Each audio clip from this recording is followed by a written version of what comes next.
Hello everyone, welcome back to my channel English with Aparna. इससे पहली video में हमने आपको नाउन में किस प्रकार एस और ईएस लगा के सिंगुलर से प्लूरल बनाना सिखाया था। साथ ही साथ हमने आपको प्रेजेंट इंडेफिनिट रूल्स भी प्रेस करके बताया था कि वर्ब में हम कब एस और ईएस लगाते। और अब हम सिखाएंगे कि किस प्रकार सिंगुलर से प्लूरल बनाते समय नाउन से वाई को हटाकर आईएस या फिर एस लगाना है और एफ और एफ ई को हटाकर वी ई एस या फिर एस लगाना है। तो इसको हम रूल्स के अकॉर्डिंग सीखते हैं। रूल्स में आप देखिए, हमने साफ लिखा हुआ है कि बाय से पहले वाउल लगा हो, जैसे कि ए ई आई ओ यू, तो फिर हमें एस लगाना है।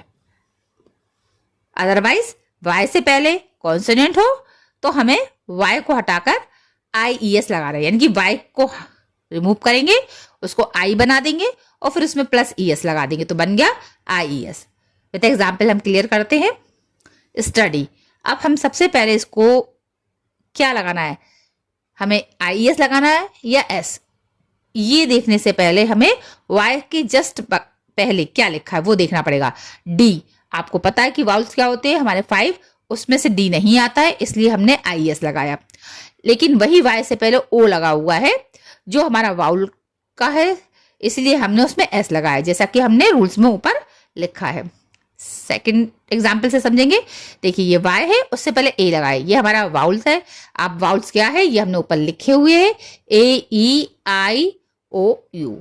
इनमें से देखिए यहाँ पे ए आ गया है, तो इसीलिए हमने यहाँ पे एस लगाया, क्योंकि वाउल्स होता है तो मैं आई एस नहीं लगाते, हम एस लगाते हैं। वहीं यहाँ पे आर जो हमारा वाउल नहीं है, इसीलिए हमने यहाँ पे वाई को हटा के आई कर दिया और फिर ई एस लगा दिया, बन गया कैरीज। यानी कि स्टडी का बन गया स्टडीज, प्ले का बन गया प्लेज, एंजॉय का बन गया एंजॉय और कैरी का बन गया कैरीज। तो हम सीखेंगे किस प्रकार एफ और एफ ई को वी ई एस में चेंज करें या एस में चेंज करें। इसका भी रूल्स है।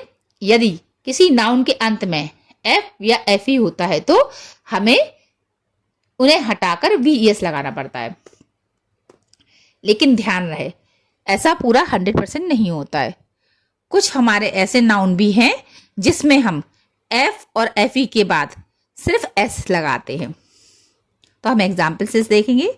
जैसे लीफ है, तो लीफ में हम एफ को हटा के वी ई एस लगा रहे, लेकिन हम रूफ में ऐसा नहीं कर रहे।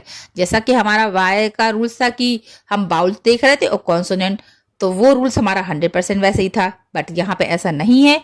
ऐसा कोई इसमें ऐसा एक्सक्यूज नहीं दे सकते कि हाँ इसको देख के हमें ये लगाना है। ये कुछ वर्ड्स हैं जो हम आपको लास्ट में लिख के देंगे, उसे आप लर्न कर लीजिएगा, जिसको देखकर आप क्लियर कर लीजिएगा कि हाँ ये तो, उसको लर्न करने के बाद आपको समझ में आएगा कि हाँ इसमें एस लगना है, वी ई एस नहीं लगना। अब जैसे देखिए वुल्फ है, इसमें हमने एफ को हटा के वी एस लगाया, लेकिन यहाँ पे चीफ में हमने एस लगाया है। तो कुछ नाउन याद कर ले, इसमें एस लगता है, वी ई एस नहीं लगता। तो ये आप देख लीजिए, इसको लर्न कर लीजिए। Belief, Cliff, Gulf, proof, reel, roof, chief और सेफ। बट रिमेंबर दैट कि डाव और हैंकरचीफ, इन दोनों के साथ में हम दोनों ही रूल्स को फॉलो कर सकते हैं, यानी एस भी लगा सकते हैं और वी एस भी लगा सकते हैं। तो आई होप कि आपको मेरा वीडियो समझ में आया हो। कुछ यहाँ पे प्रैक्टिस सेट दिए हुए हैं, तो आप इन्हें कल आज सॉल्व कीजिएगा। कल की वीडियो में मैं इनके आंसर बताऊंगी। प्लीज़ अगर आपको वीडियो पसंद आई हो तो उसको लाइक और कमेंट जरूर करिए, और जिसने सब्सक्राइब ना किया हो तो प्लीज़ सब्सक्राइब करिए, जिससे आपको आने वाली वीडियो का नोटिफिकेशन पहुंच जाए। Thank you so much.